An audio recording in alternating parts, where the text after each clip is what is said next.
Hey everyone, welcome to the One Brick Workshop. I'm Nathan, and today we're going to be working on stop motion armatures again. So for those who don't know, I didn't really explain this in my last video. Stop motion armatures are the skeleton that make up the body of a stop motion puppet. So on the outside of the puppet you have cloth, you have silicone, you have clay, plasticine, various other materials that make up the skin of the puppet. But inside, you need a skeleton to make the puppet actually hold its pose.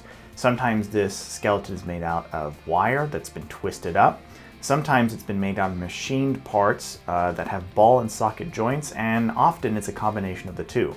I am attempting to make my first ball and socket armature, and it's a long process. There's a lot of pieces that have to go into it. So right now I'm just making the very basic ball joint. Now, during the previous episode, I had some difficulty just machining basic parts. I'm still learning how to use aluminum, still figuring out my bandsaw and all my other tools. So right now, I've got some pieces that are machined okay, but they aren't really precise. And that's my biggest problem right now. Trying to get the holes to line up properly, trying to get the countersinks not too deep, trying to make sure that the plates themselves are the same size. Kind of a challenge here. So obviously I'm going to keep working with the tools in my workshop. That is a no-brainer. I'm trying to make something here in my workshop that you guys can see me progress at, and maybe those of you who do have the tools can replicate my results. But I just learned that my dear girlfriend, Danielle, who works at a local jewelry company, she's a graphic designer, she has access to a pretty crazy machine. It is a waterjet cutter. It's the same type of waterjet cutter that is used to machine airplane parts. It's kind of crazy. And, well, she helped machine some pieces for me. This is 1/8" aluminum. It is a 12 by 12 sheet. It is an offcut from, I think, the same companies that make airplane parts. You can just get it on Amazon for about 15 bucks. And she has machined, you can't really see, but I'll get a close-up in here, some plates. I just created a very simple design in Illustrator and had her do some tests. The first test came out a little rocky, the edges a little rough. And that's because they didn't know how to quite clamp down this type of material. They are used to working with heavier metals. This is aluminum, so it's quite light. It kind of bounced around on the surface as it was cutting. But they clamped it down, they get it all figured out. And the second set is great. It looks amazing. Now, they're like kind of old models where, like little model airplanes or model tanks, where all the pieces are still kind of retained inside the original plate, so you kind of have to punch them out, and it'll require some filing, but I'm excited to get to work with this. This isn't the only thing I'm going to be using. I'm not going to be like, oh, well, I just figured out a solution how to make armatures. Just find a local jewelry shop that'll let you use their $100,000 waterjet cutting machine. No, I want to still figure out how to do this in my shop using pretty basic shop tools. But I think this will help guide me in the right direction. So yeah, let's come over to the work table and see what I'm trying to do. I'm going to look at these, punch them out, and take a look at them. So you can see here there are two different rows of cuts. The machine has two sets of nozzles, so it's easier for it to cut two rows at a time. And usually I cut a row, move over, cut a row, move over, cut a row, and so on, but I just wanted to do a quick test here. The first 4 of each row are the first test, and they're a little rough. The plate bounced around and the cut is not very clean. That's okay. They did another cut, and I've already punched out one of them somewhere. There it is. Punches out. It has a little bit of a burr here that you need to be careful of, and also just because it was cut out with a water jet, the whole surface is a little rough. Again, this was the one that was not as successful, so let's go ahead and punch out this other one. So as you can see, just by pushing it, just comes out. Ooh, now that one's nice, except for the small burr, which is just part of it. You have to deal with that. Everything else, wow, that's a really nice cut. Cool. Yeah, so the reason they have to keep that there is because otherwise the piece would just fall out of the plate once it was cut and get lost in the guts of the machine. So has to hold it slightly in place, nothing a little filing won't fix. I made two different shapes, one that has rounded edges and one is that just square. This is the rounded one. This is probably what I would go with if I was actually making an armature. Had it drill the holes already as well, which is the most difficult part that I had to deal with. Honestly, even if I don't continue using this method, if I make these in-house, in my workshop I mean, I'll still probably use these as a template to help me drill the holes better, because this is quite nice. They do charge a fee for using the machine, which is completely understandable, but it's a very reasonable fee, and if I'm going to continue making armatures, it would be a good resource to tap into. Speaking of tapping, the next step that I need to do, both for these pre-cut pieces and for the pieces that I already did myself, you can kind of compare and contrast, I need to tap them. And tapping is when you take a tool like this is a tap, and you insert it into one of these holes and you turn it, and it creates the thread that allows a screw to be fastened into one of these holes. Because right now this hole is just a straight cut with a drill or a water jet, and if you try to put a threaded screw in it, well, for this, first off, this will not fit at all. And that's because this hole is intended to be tapped by this size tap so it can be threaded in here. Now, if I tried to put a smaller screw in here, it wouldn't fit. It would just be loose because there's no internal thread. So this little thing will just go in, and once you line it up just right, you will turn it, and it will cut into the metal, creating the thread. So I'll set up to do that as a test. You have to do it just right. Here's another example of when I was first testing it out. This is my first test at tapping, and as you can see, it is not quite straight. This is a similar sized threaded screw, extra long. They wouldn't be this long obviously, but this was the test. And it's slightly crooked. So you have to get the tap in just straight. Now, a lot of people use lathes, metal lathes, to be able to tap these. They still sometimes tap them by hand, but still use the lathe to hold everything in place. I don't have a metal lathe, at least not yet. So I'm going to need to be tapping these by hand, which generally means taking them as straight as possible and carefully cutting the thread into the plate. So once you have the two plates set up, you have your ball bearing, and it will go in place. I have two different plates, but you get the idea. They will sandwich the ball bearing between the two plates, like so, and the middle hole will hold the screw. Now, one thing I need to think about is, do I need to also countersink the two outside holes? Countersinking is where you take a type of drill bit that cuts a small, for lack of a better word, kind of a sink hole thing into the hole.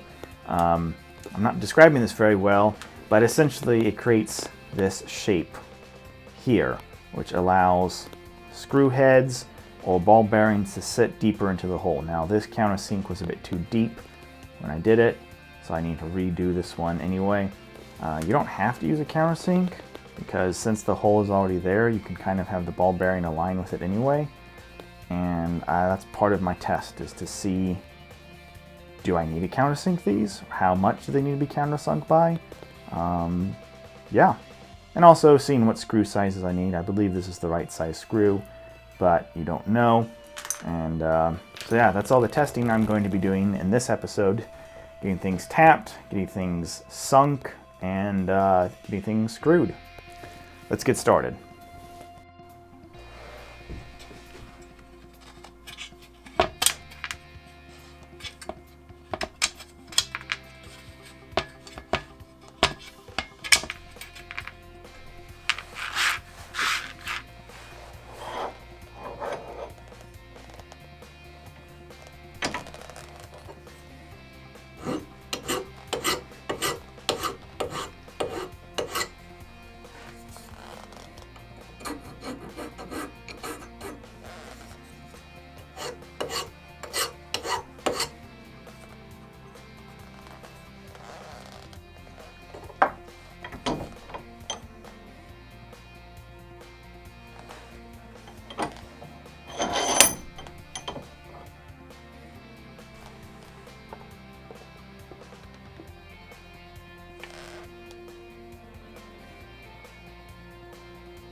All right, I've already gone ahead and successfully tapped these two plates. I did that by stacking them on top of each other and tapping them as one. My thought was that with these two plates, sandwiching the ball joints with the screw in the middle, like so, and the screw going in, make sure my big fingers don't get in the way, go in the middle, that the thread of the screw would need to grab hold of both plates, like through here. But when I tried that, I came into a bit of an issue. The screw would screw all the way through the first plate, all right, and then stop, because obviously the screw had no more room to go. And even though it had screwed in partially, oops, come back here, had screwed in partially into the second plate, it wouldn't ever tighten any further because the head of the screw had already been pressed entirely against the first plate.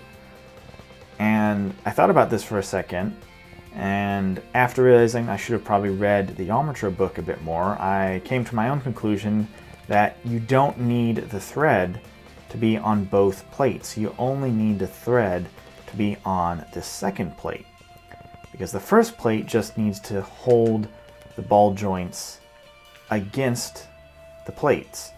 So unfortunately, the first plate had a too small of a hole. Even if, when you thread it, it doesn't fit. So I went back and I tried a few more bits, and I was able to drill a new hole that is slightly larger than the other two holes here, and it allows the screw to go through easily like that. It doesn't grip on anything, but that's fine. It'll go through all the way and then engage with the second plate, and it screws into the second plate just fine. And now, as you can see, the second plate doesn't move, the first plate does. So if we very carefully, let's see if I can do this right, add our ball joints here, our ball joints here. All right, this is where you need like an extra hand or two. You have the ball joints in place. They are seated with the holes.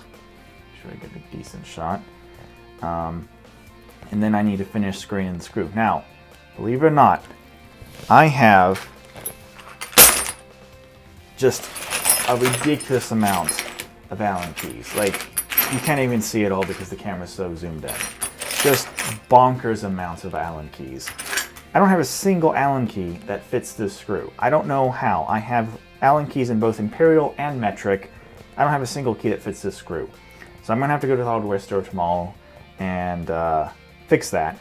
But for now, I'm gonna tighten it by hand, and my big hand is going to cover the camera shot because I'm working in such small quarters, close quarters here. And then I'm gonna use some pliers to tighten it the rest of the way, which is not the way you're supposed to do it. But as I said, for some reason, I have like 24 Allen keys, and I don't have a single one that fits the screw. And there we go. So the screw has passed through the first plate, which has no threading, and has this gap right here where the two ball joints are, and then is in the second plate, which does have the threading. So it locks into the second plate, and the head of the screw presses against the first plate, holding the joints by friction. Let's get these out of the way. So I have finally successfully made my first ball joint. Granted, I did have access to an industry-sized, just huge $100,000 laser cutting machine, not laser, sorry, waterjet cutting machine. And I haven't really made my own ball joints. These are still just tongue or body piercing things. But it's a start. I know that now that the plates actually have to be different. Each plate in a joint is actually a unique plate, believe it or not. And now I need to figure out if I need to countersink these holes at all. Because again, let me just grabbing around. There it is. This has a countersink in it, which means the ball joint sinks in to the hole on this side. It does not sink into the hole on this side because it's not countersunk.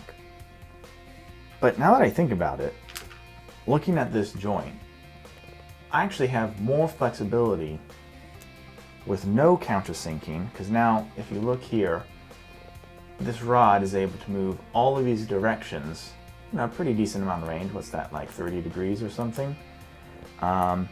Plus, all of this direction. This is the main joint here.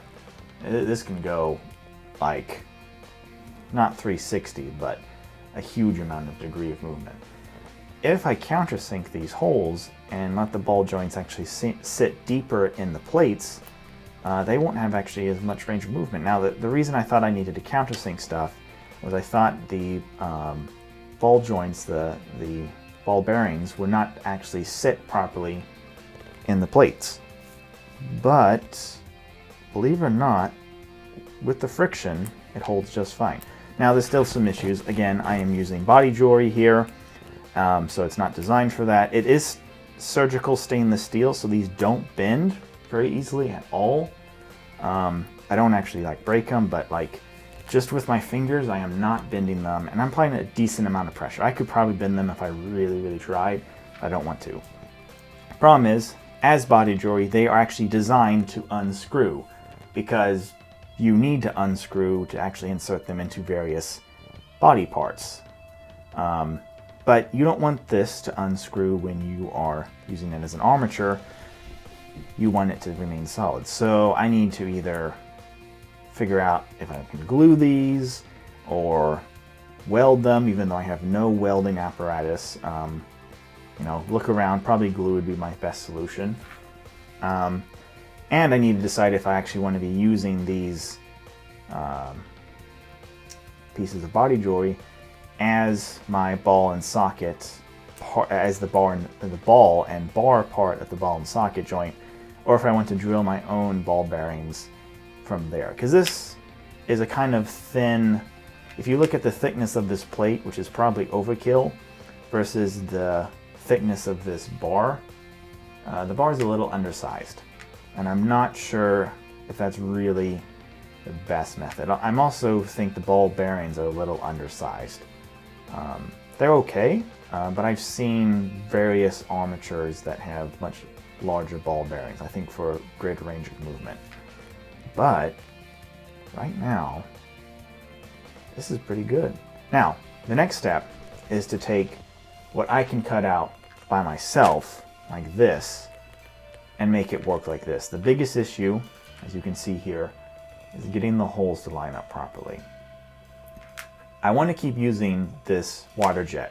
This is amazing, and for me, it's really affordable to use, and it's right here. It's a great resource, but I still want to figure out how to do this with my tools at home, just in case, if that resource is not available to me anymore, and so you guys can learn how to do it without me sending you off to, go use an industrial water jet that cuts out airplane parts. But for now, I consider this a pretty good success.